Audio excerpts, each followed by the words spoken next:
మీరు కాల్ చేయాల్సిన phone numbers 9009000564 number కి కాల్ చేసి శ్రీనాథ్ గారిని అడిగి డౌట్స్ క్లారిఫై చేసుకోవచ్చు. నమస్తే అండి శ్రీనాథ్ గారు.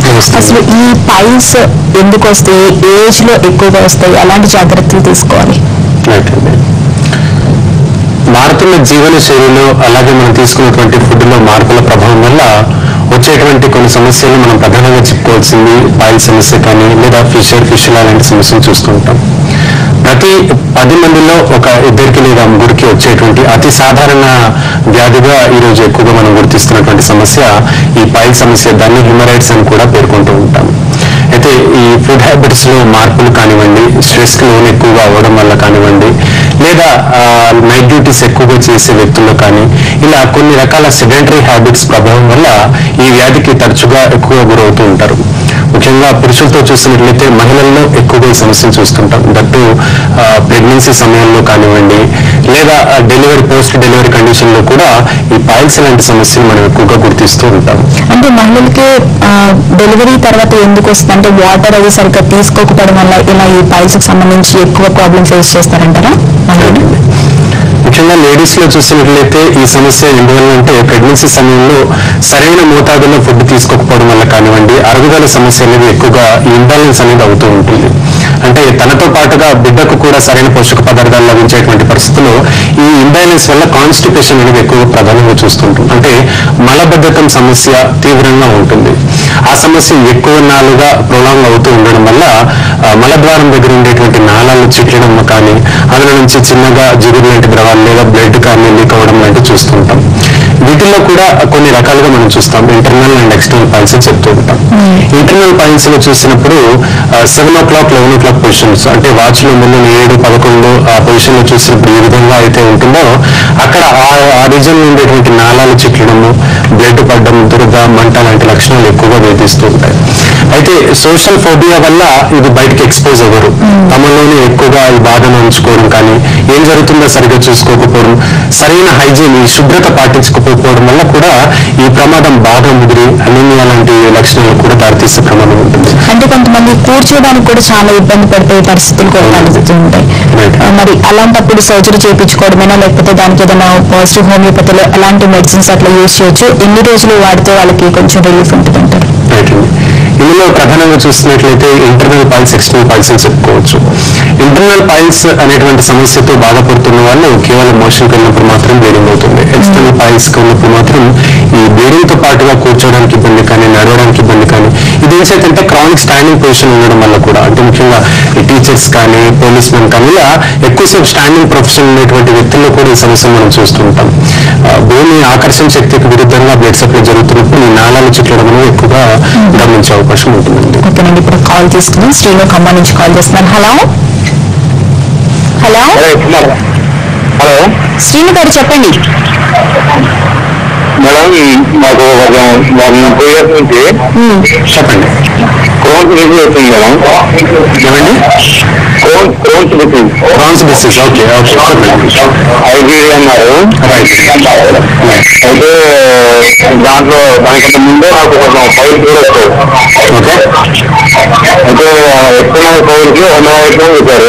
ఓకే. అయితే ఈ ఫైల్స్ మరి దానికి అదే ఐబీడీలో ఫైల్కి సంబంధం ఉంటుంది అంటే. మీ వయసు ఎంత అండి? 28 అండి. 28. ఇంకా ఏమైనా సమస్యలు ఉన్నాయి ఇది కాకుండా?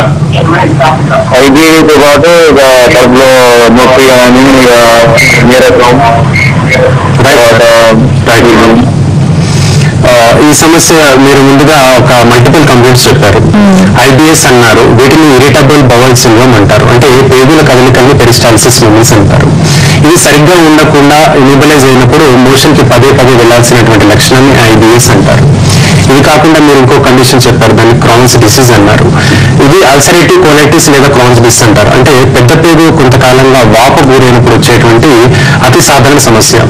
హెలికోబాక్టర్ పైలోరై అనేటువంటి బ్యాక్టీరియా పేగుల్లో ఎక్కువ కాలంగా సెటిల్ అయి ఉండడం వల్ల ఈ సమస్య దారితీసే ప్రమాదం ఉంది. తద్వారా పేగు వాపు గురవడం వల్ల ఇన్ఫ్లమేటరీ సెన్స్ గురవుతూ ఉంటాం.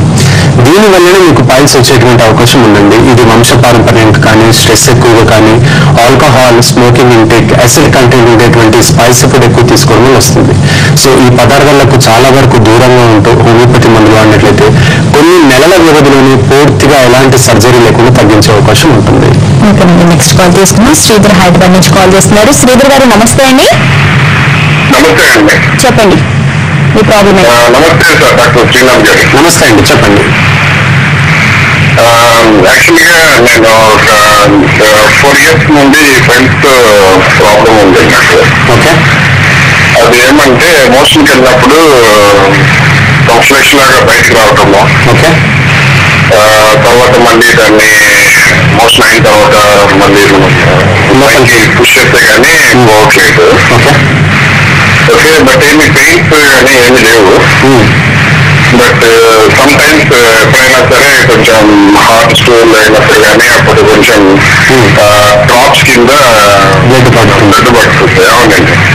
మీ వయసు ఎంత సార్? నా వయసు 33 సంవత్సరాలు. 33. సుమారుగా 5 సంవత్సరాల నుంచి ఉంది సమస్య, అంతేనా?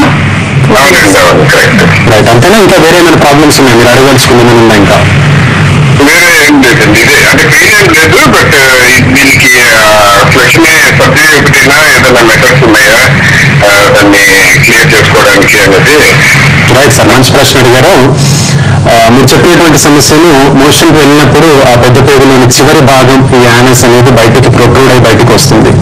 దీన్ని ప్రొలాప్స్ ఆఫ్ రెక్టమ్ అంటారు.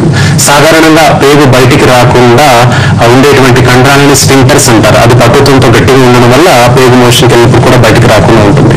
ఎప్పుడైతే ఈ కండరాలు పట్టుత్వాన్ని కోల్పోవడం కానీ, రక్త ప్రసరణలో లోపాల వల్ల కానీ, లేదా ఫ్యామిలీ టెండెన్సీ వల్ల మీ వంశ పారంపర్యంగా ఎవరికైనా ఉంటే కూడా ఈ స్ఫింక్టర్స్, ఈ కండరాలు అనేది పట్టుత్వాన్ని పూర్తిగా కోల్పోతాయి. తద్వారా మీరు మోషన్కి వెళ్ళినప్పుడు లైక్ ఈ పేగు అనేది బయటికి రావడం అనేది మనం చూస్తూ ఉన్నాం. అయితే వీటికి మేనేజ్మెంట్ పద్ధతులు భాగంగా హోమియోపతి మందులు వాడినట్లయితే సుమారుగా 4 నుంచి 6 నెలల వ్యవధిలో సర్జరీ లేకుండా కూడా ప్రొలాప్స్ ఆఫ్ రెక్టమ్ పూర్తిగా హీల్ చేయొచ్చు. అంతేకాకుండా మీకు బ్లడ్ కూడా పడుతుంది అంటున్నారు. సో ఆ కాజిటివ్ ఫ్యాక్టర్ ఏదైనా ఉన్నట్లయితే దాన్ని కూడా సరిచేసే అవకాశాలు ఉన్నాయండి. ఓకేనండి, నెక్స్ట్ కాల్ తీసుకున్నాం. మోహన్ హైదరాబాద్ నుంచి కాల్ చేస్తున్నారు. మోహన్ గారు నమస్తే అండి. హలో మోహన్ గారు నమస్తే, చెప్పండి. అండి. నమస్తే అండి. నా పేరు మోహన్ అండి. 2 years బ్యాక్ కాన్స్టిపేషన్ ఎక్కువ ఉండేది సార్. ఓకే. కాన్స్టిపేషన్ ద్వారా కాన్స్టిపేషన్ తర్వాత బ్లడ్ పడటం, మోషన్స్ లో చాలా పెయిన్ రావటం అలా ఉంది. నేను డాక్టర్ గారికి చూపిస్తున్నాము, చెప్పేస్తున్నారు. ఓకే. అది ఫస్ట్ స్టేజ్లో ఉందని చెప్పేస్తున్నారు. ఫస్ట్ స్టేజ్లో ఉన్నప్పటికి కూడా బ్లడ్ పడుతుందండి, ఆపరేషన్ చేయించుకోవాలని చెప్పేస్తున్నారు. వయసు ఎంత అండి మీది? నాది 35 years అండి. రైట్. ఇప్పుడు మీకు ఎంత తీవ్రంగా ఉంది బ్లడ్ పడడం అనేది? అంటే వారం 10 రోజులకు ఒకసారా ఎలా ఉంటుంది? బ్లడ్ మోషన్స్ వెళ్ళినప్పుడు సైడ్ పడుతూ ఉందండి. అయితే ఈ మధ్య నేను ఒక సిరప్ పడుతా ఉన్నాను అల్లపతిలో. ఓకే.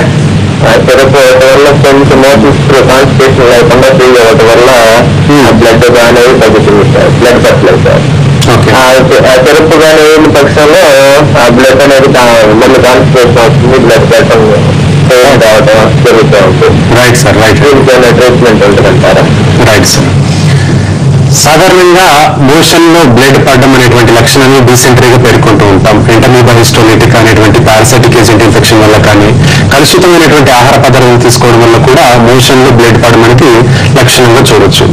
అయితే పైల్స్ లాంటి కండిషన్ ఏమవుతుందంటే కేవలం మోషన్కి వెళ్ళినప్పుడు కానీ అప్పుడు మాత్రమే బ్లీడింగ్ పడడము, అలాగే పేగులంతా పెయిన్ఫుల్ గా ఉండడం, ఇన్ఫ్లమేటరీ సైన్స్ రూబర్ డోలర్ అంటాం, రెడ్నెస్ తో పాటు కానీ, పెయిన్ కానీ, లాస్ ఆఫ్ ఫంక్షన్, ఇలా మల్టిపుల్ సింప్టమ్స్ తో కూడుకున్నటువంటిది పైల్స్ కండిషన్.